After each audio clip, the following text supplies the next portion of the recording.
So on this Equinox, it might even work. It might even be for pretty much any car. Before, if your window, your driver's window ain't working, if the power locks ain't working, the window's not working or whatever, before you go and start changing regulators, go in here, disconnect this, and hook up your multimeter into these terminals. It's easiest to hook it up on the back side, back there. Hook up the terminals to your multimeter. I'm gonna try to do it as I'm telling you. Just take and plug them into the back just like that. Do both of them. Right? Turn on your key and work your power window switch and look at your multimeter. Set mine to 20 volts DC. Set it to 20 volts DC. And turn on the key and work the window switch up and down. Nothing happens. Okay?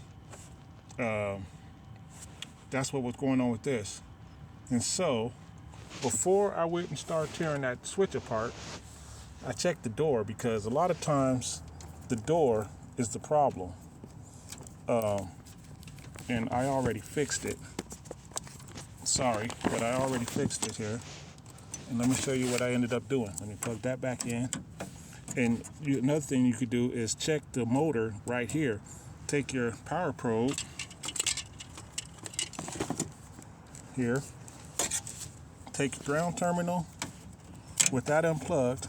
Hook the ground terminal up to one of the poles inside there.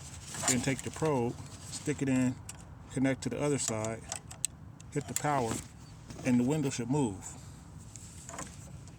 Let's see if I can do it right quick. Have to pull that down. It's not easy to do with one hand, sorry.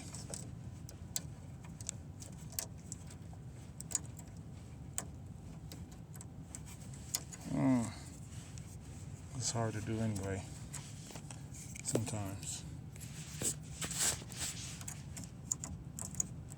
But, well, I guess I'm not going to be able to show you. But basically, where these two contact inside of there, hook it up, take the power probe, hit the power button, and that'll energize it. And the window should either go up or down. And then, if not, switch the ground to the other side and try it that way. And if the window moves when you do that, you know that the motor's not bad. But this one had a bunch of broken wires here. I just finished fixing it, putting it back together. But it's pretty easy. You pop this out. It's got little tabs there. See if I can show you how they work. But you have to push those tabs down and pull that out, so you don't want to break any of them because they actually hold it in place. And pull those tabs down, pull it out of the hole there, and then you have this on there. Pull it out, and you can unplug it. And then once you get it unplugged, if you take your speaker out and pull it through the hole right there, pull it back through the hole, and it's so much easier to work with out here as opposed to in there. So just pull it out through the hole and bring it out, fix all the wires, solder your connections and everything, and then tape everything up or heat shrink it, your choice, and then you'll be able to put it back together and test it. So that's where we're at now. Oh shoot, I didn't mean to do that. I'm trying to do this with one hand. Pull that boot back up where it goes.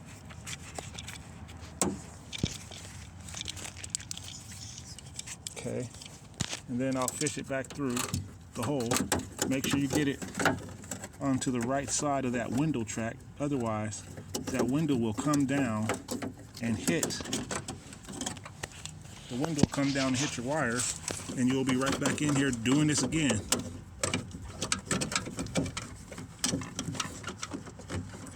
Yeah.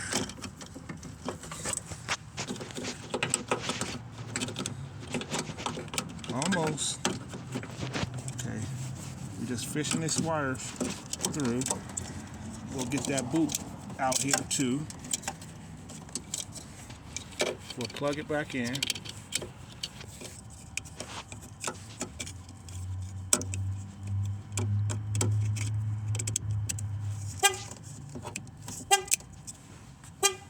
Uh-oh. And that's working now. Turn the key on, or else their alarm will start going off. And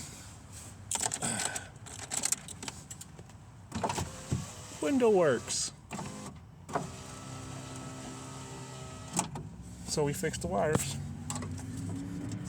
Okay, and now just put everything back together, and you're back working.